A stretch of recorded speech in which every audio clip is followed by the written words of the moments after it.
السلام علیکم۔ دریائے فرات سے سونے کے پہاڑ کا نکلنا۔ حدیث پاک میں قیامت قائم ہونے سے پہلے ایک نشانی بتائی گئی ہے جس کا تعلق دریائے فرات سے ہے۔ دریائے فرات ایک بڑا تاریخی دریا ہے اور یہ دریا ایک روایت کے مطابق جنت سے جاری ہوتا ہے۔ یہ وہ تاریخی نہر ہے جس کو آخری نبی علیہ الصلوۃ والسلام نے معراج کی رات دیکھا۔ حدیث مبارکہ میں ہے، معراج کی رات پیارے آقا صلی اللہ علیہ وسلم کو سدرۃ المنتہا لے جایا گیا۔ وہاں 4 نہریں تھیں، 2 ظاہر اور 2 پوشیدہ۔ میں نے جبرائیل سے پوچھا یہ نہریں کیسی ہیں؟ تو انہوں نے کہا 2 پوشیدہ ہیں وہ جنت کی نہریں ہیں اور جو نہریں ظاہر ہیں وہ نیل اور فرات ہیں۔ دریائے نیل اور دریائے فرات جو ہے گویا سدرۃ المنتہا سے جاری ہوتی ہیں۔ امیر المومنین حضرت عمر فاروق رضی اللہ تعالیٰ عنہ فرماتے ہیں، اگر دریائے فرات کے کنارے ایک بکری کا بچہ بھی مر جائے تو مجھے اس بات کا خوف ہے کہ کہیں مجھ سے اس بارے میں بروز قیامت سوال نہ کیا جائے۔ اس دریائے فرات کے کنارے میدان کربلا میں نواسۂ رسول جگر گوشہ بطول حضرت امام حسین رضی اللہ تعالیٰ عنہ کو شہید کیا گیا تھا۔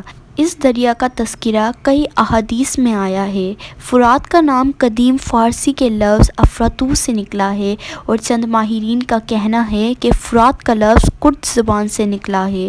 نبی پاک صلی اللہ علیہ وآلہ وسلم نے فرمایا، قیامت قائم نہ ہوگی حتیٰ کہ فرات سونے کے پہاڑ سے کھل جائے گا۔ اس پر لوگ آپس میں جنگ کریں گے، یعنی فرات کا پانی خشک ہو جائے گا اور اس کی تہہ میں سونا چاندی کا خزانہ ظاہر ہو جائے گا، اور اس سونے کو حاصل کرنے کے لیے، مالک بننے کے لیے سلطنتیں جنگ کریں گی، عوام لڑیں گے۔ سیدھے الفاظ میں کہا جائے تو وہ سونا جنگ و جدال کی جڑ، ہلاکت کا سبب ہوگا۔ اس لڑائی کے نتیجے میں پیارے نبی صلی اللہ علیہ وآلہ وسلم نے فرمایا، ہر 100 میں سے 99 آدمی، جی ہاں 99% لوگ قتل ہو جائیں گے، مینس کہ 99% لوگ جو اس لڑائی میں ہوں گے مارے جائیں گے۔ ہر شخص یہی کہے گا کہ شاید میں ہی وہ ہوں جو نجات پا جائے۔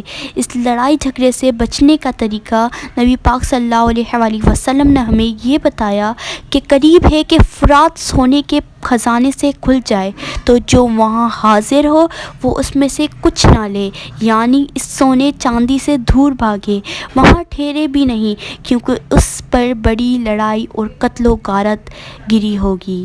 نیز اس خزانے کو لینے سے عذاب الہی نازل ہوگا، بلائیں آئیں گی، یہ مال، یہ سونا، یہ چاندی، یہ خزانہ قارونی کی طرح منحوس ہوگا اور اس سے نفع لینا درست نہ ہوگا۔ حدیث پاک میں آتا ہے کہ رسول اللہ صلی اللہ علیہ وآلہ وسلم نے فرمایا، اس کی قسم جس کے قبضے میں میری جان ہے، دنیا ختم نہ ہوگی حتیٰ کہ ایک آدمی قبر پر گزرے گا تو وہاں لوٹے گا اور کہے گا، ہائے کاش اس قبر والے کی جگہ میں ہوتا۔ یعنی اس وقت دنیا میں فتنے، آفتیں، بلائیں اس قدر ہوں گی کہ لوگ زندگی پر موت کو ترجیح دیں گے، قبر کو دیکھ کر تمنا کریں گے کہ اس قبر میں ہم دفن ہو چکے ہوتے۔ دریائے فرات یہ کوئی عام دریا نہیں ہے، دریائے فرات جنتی دریا ہے اور قرب قیامت میں سے دنیا سے اٹھا لیا جائے گا۔ ہم بس اللہ تبارک و تعالیٰ کی پناہ مانگتے ہیں، اللہ پاک ہمیں ان فتنوں سے بچائے، دین اسلام پر استقامت عطا فرمائے، اور جب موت کا وقت آ جائے تو رب کریم ہمیں ایمان پر ہی موت عطا فرمائے۔